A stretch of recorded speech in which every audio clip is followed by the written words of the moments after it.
হরে কৃষ্ণ, রাধে রাধে। শুধু কৃষ্ণ ভক্ত, গৌর ভক্ত, হরিভক্ত, আমার মা সকল, বাবা সকল, আপনাদের প্রতি প্রত্যেকের চরণে আমার সশ্রদ্ধ প্রণাম।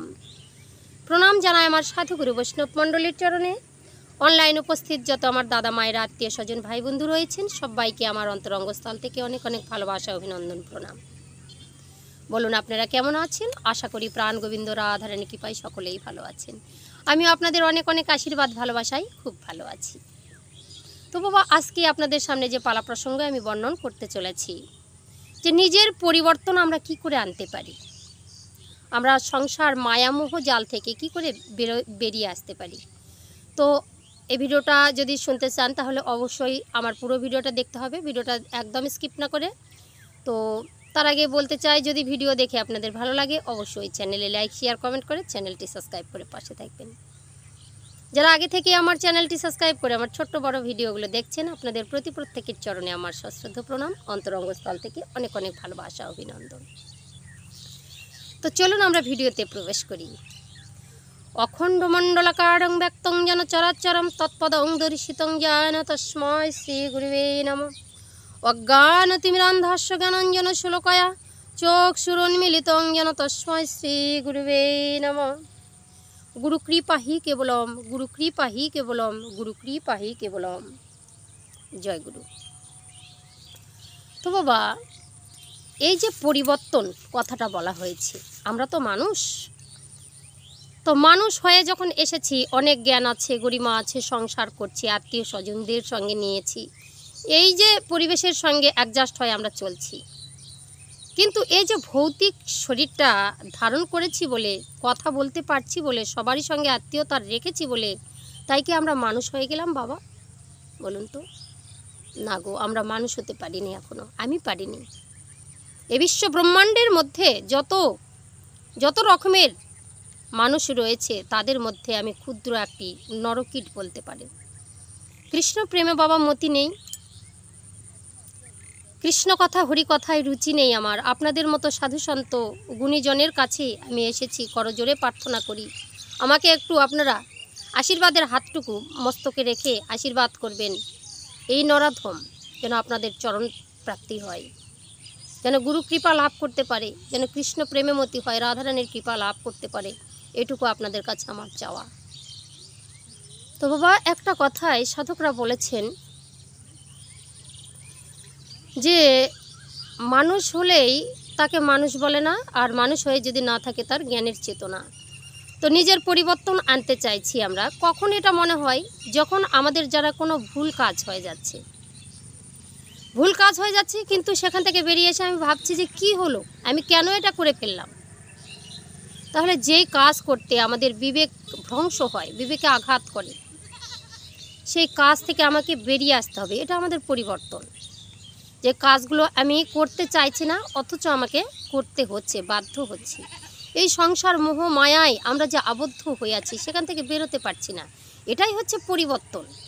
যে এখান থেকে আমরা কি করে বেরোবো, এর পথটা কি আছে, কোথায় গেলে এই পথের সন্ধান পাবো।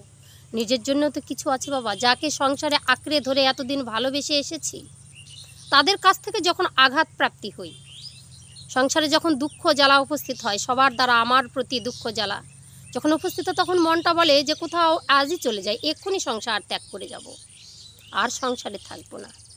এত কিছু দিয়েছি, সন্তান সন্ততি, সংসারে সবাইকে সুখ দিলাম, তবুও কারো কাছে ভালো হতে পারলাম না, এই মাত্র এখনই চলে যাব। কিন্তু কিছুক্ষণ পরে আবার সেই সংসারে আবদ্ধ হয়ে যায়।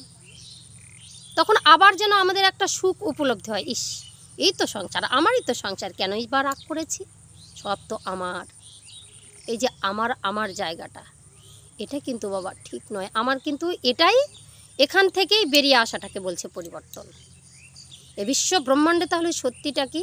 যাকে ধরে আঁকড়ে ধরে বাঁচলাম, যার জন্য এত কি বলবো, এত আঘাত পেলাম, যাকে সব কিছু দিয়েও এত আঘাত পেলাম, কেন আঘাতটা পাচ্ছি? তাহলে আমাদের সত্যটা কোথায় আছে? কেন নিজেকে পরিবর্তন করতে পারছি না? কেন সেখান থেকে বেরোতে পারছি না? তাহলে বেরোনোর পথটাই হচ্ছে পরিবর্তন।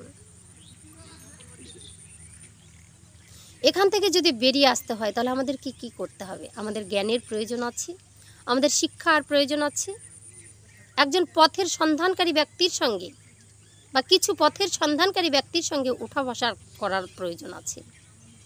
একটি পরশ পাথরের প্রয়োজন আছে, যেই পরশ পাথরকে স্পর্শ করে দিলেই আমার হৃদয়টা এই অন্ধকার জগৎ থেকে আলোর দিশাতে যেতে পারে।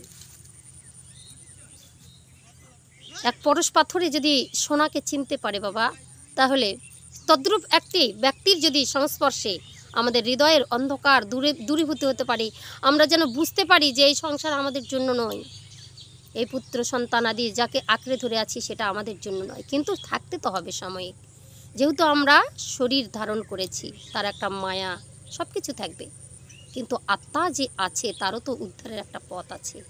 সেটা কবে হবে? তাহলে সত্যটা কি? সত্যটা এটাই, যখন আপনাকে দুঃখ পেতে হয় তখন যেটা ভেবেছেন যে এই সংসার আমার জন্য নয়, আমাকে ছেড়ে চলে যেতে হবে, কেন পড়ে আছি আমি, এটাই হচ্ছে সত্য। তাহলে এই সত্যের সন্ধানটা কোথায় পাবো? বেশি বেশি বেশি বেশি কি আমাদের যে নববিধা আছে, নববিধা ভক্তিটার মধ্যে কি আছে? শ্রবণ কীর্তন, তাই না? এগুলো আছে। যে এই যে কোথায় গেলে পাবো? সাধু সঙ্গের বাজারে গেলে পাবো। কৃষ্ণ প্রেমিক যারা আছে তাদের পরশে পাবো, তারাই আমাদের পরশ পাথর হবে। সেখানে গেলে বেশি বেশি করে ওই সত্যের পথের সন্ধান আমরা পাবো। সেখানে সদ্গুরুর সন্ধান দেওয়া হয়, কৃষ্ণ কথার সন্ধান দেওয়া হয়। সেখানে অনেক অনেক মহৎ আত্মাগুলো উপস্থিত থাকে, পুরুষেরা উপস্থিত থাকে, তারা আমাদের সেই পথের দিশা দেখাবে, একটা সদ্গুরুর দিশা দেখাবে। সেখানে যদি আমরা যেতে পারি, অবশ্যই প্রত্যেক দিন আমরা কৃষ্ণ প্রেমে যদি আবদ্ধ থাকতে পারি, সবসময় একটু কৃষ্ণ কথা হরি কথা শ্রবণ করছি, কীর্তন করছি, দুটো ভালো মন্দ মানুষের সঙ্গে, একটু মন্দ মানুষটার সঙ্গে তো আছেই, একটু ভালো মানুষের সঙ্গে, ভালো মানুষ কোনগুলো গো? যারা কৃষ্ণ কথা বলবে, কৃষ্ণ প্রেমে নয়ন বাড়িধারা ঝরে পড়বে। যেখানে গেলে আমরা সেই পথের সন্ধান পাবো, সেই আত্মার শান্তি মেলে। এত কিছুর পরে সেই প্রেমটা যখন আমাদের কর্ণপাত হয়, কৃষ্ণ প্রেমের কথা, রাধারানীর কথা, গীতা ভাগবতের কথা, তখন দেখবেন কতটা শান্তি উপলব্ধ হচ্ছে। সেটাই শান্তি, সেটাই তো পরিবর্তন। সেটাতে যতদিন যেতে পারিনি ততদিন কিন্তু পরিবর্তন আসেনি। এই সংসারটা শুধু আমাদের জন্য নয়।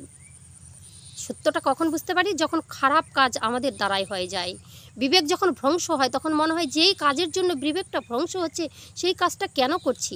এই যে কেনটা আপনার মনে যখন এই প্রশ্নটা আসবে, তখনই আপনার পরিবর্তনের জায়গাটাতে আসতে হবে। এই পরিবর্তন আনতে গেলে বাবা একটি ভালো গুরুর প্রয়োজন আছে, সৎ ব্যক্তির প্রয়োজন আছে, সৎ গুরুর প্রয়োজন আছে। বাবা গুরুর মতন ধন নেই, যে গুরু নিজের শিষ্যদের দুঃখ নিজের সাথে ভাগ করে নিয়ে সেই আলোর পথের সন্ধান দেখান। সাধক গান লিখেছে, আমায় একলা যেতে ভয় করে, চলো গুরু যাই দুজন পারে। গুরু সেখানে নিয়ে যেতে পারে, গুরু হাত ধরে তোমাকে পার করে দিতে পারে। তার সন্ধানের জন্য আমাদেরকে চেষ্টা করতে হবে, সেটাকে আমাদেরকে খুঁজে বের করতে হবে। এইভাবে আমরা পরিবর্তন আনতে পারবো। আমাদের বাক্য কথা বলাটা সংযমের মধ্যে, খাদ্য অভ্যাসের পরিবর্তন, নানা দিক থেকে আমাদের একটা শিডিউল তিনি তৈরি করে দেবেন, একটা রুটিন তিনি তৈরি করে দেবেন। তাহলে সেই পথের অনুসন্ধান করতে করতে, মানে হেঁটে যেতে হবে না, সংসারে থেকেই আমরা সব কিছু করতে পারবো। জানেন বাবা, এই সংসার কিছু দিতে পারেন না। কেমন ধৃতরাষ্ট্র 100টা পুত্র যখন শতপুত্র হারালেন, যে গান্ধারী মাতা, শোকাহত গান্ধারী মাতা শোকে কাতর হয়ে গেলেন, হলেন কি না? যারা তাদেরকে নাশ করলো, 100টা পুত্রকে যারা নাশ করলো, তারাই হচ্ছে পঞ্চপাণ্ডব। কি করলো? তাদের হাতে আবার কি করলো? তাদের অন্ন সেবা করে তাদেরকে বেঁচে থাকতে হচ্ছে। তাহলে মোহটা কি? মোহটা বিবেককে লুকিয়ে রাখে, ঢেকে রাখে, যে আমার মনের মধ্যে কোনো বিবেক নেই, আমার মনের মধ্যে কোনো চেতনা নেই। এই মোহজালের মধ্যে, এই সংসার মায়ার মধ্যেই এখনও পড়ে আছি। চোখের সামনে 100টা পুত্রকে হারাতে দেখে যারা তাদেরকে নাশ করলো, তাদের প্রতি যে একটা প্রতিক্রিয়া, সেটাই জন্ম নেয়নি।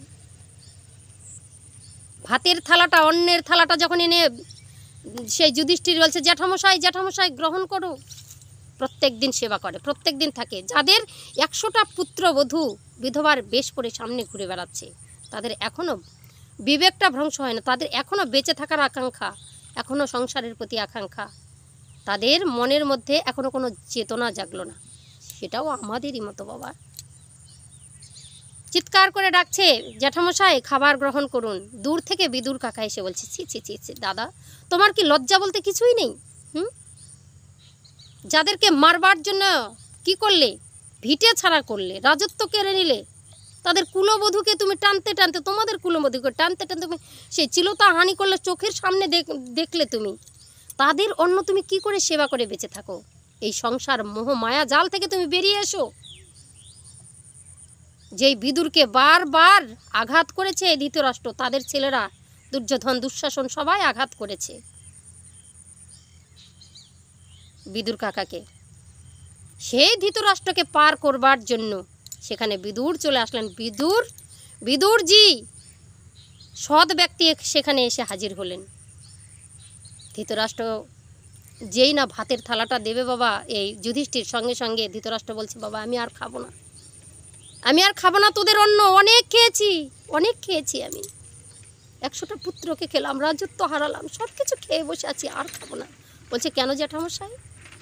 আমার আর প্রয়োজন নেই, এই সংসারে তো কত কিছু পেয়েছি, কত কিছু হারাতে হয়েছে, কত কাজ করেছেন, কত উপার্জন করেছেন, কত সৃষ্টি করেছেন, কত বিনাশ করেছেন, আর কত। একবার তো আসুন, এই পথে তো হেঁটে দেখুন, সব দুঃখের অবসান হয়ে যাবে, সব কিছুর পরিবর্তন হয়ে যাবে। বিদুরকে বলছে, ওরে বিদুর, আমি তো অন্ধ, আমি কি করে সেই পথের সন্ধানে হাঁটবো? বলছে, তোমার ভয় নেই দাদা, আমি তোমাকে পথের দিশা দেখাবো, আমি তোমার হাত ধরে পার করে নিয়ে যাব। সেখানে গুরু রূপে সেখানে এসে উপস্থিত হয়ে গেলেন বিদুর কাকা। বিদুর এসে হাত ধরে তাকে পার করে দেবার জন্য সেই মনের বিবেকটাকে, চেতনাটাকে চেতনার বীজটা পুঁতে দিলেন। যে তোমাকে আঘাত করছে বারবার, তার প্রতি তুমি এখনো পড়ে আছো, তোমার এখনো চৈতন্য উদয় হলো না, কবে হবে? চলো এবার আসল পথের সন্ধানে এসো, যদিও বাঁচতে পারো, সেই পথে যদি যেতে পারো। ধৃতরাষ্ট্রর চোখ দিয়ে ঝরঝর করে জল পড়ে গেল, কি করলাম? তাই তো এতদিন তো এটা বুঝতে পারিনি যে পঞ্চপাণ্ডব আমার 100টা পুত্রকে নাশ করেছে, তাদের হাতের অন্ন আমি গ্রহণ করছি, 100টা কুলবধূ আমার সেই বিধবার বেশ পরে আমার চোখের সামনে ঘুরছে, তাদের দেখে আমার একটু অনুশোচনা হচ্ছে না? আমি শুধু গিলছি আর গিলছি, আমার চোখ দুটোই তো নাই, আমি কি দেখব? দিচ্ছে, খাচ্ছি, বেঁচে আছি, এত বেঁচে থাকার আকাঙ্ক্ষা কেন আমার? আজকে আরও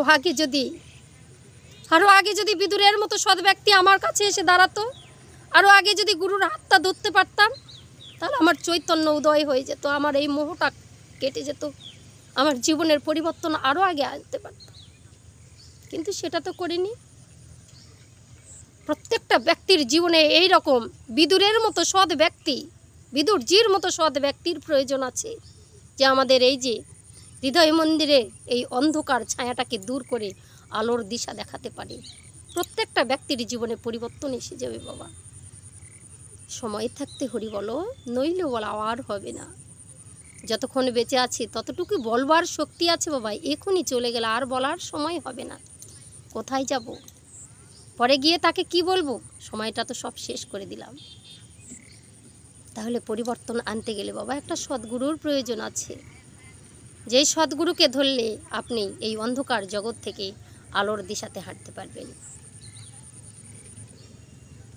হরে কৃষ্ণ, রাধে রাধে। সবাইকে অনেক ভালোবাসা জানিয়ে আজকের মতো ভিডিওটা আমি এখানেই শেষ করছি। সবাই ভালো থাকবেন, সুস্থ থাকবেন, একসঙ্গে সবাই মিলে একবার প্রেম সে বলো রাধা রানী কি জয়। জয় গুরু।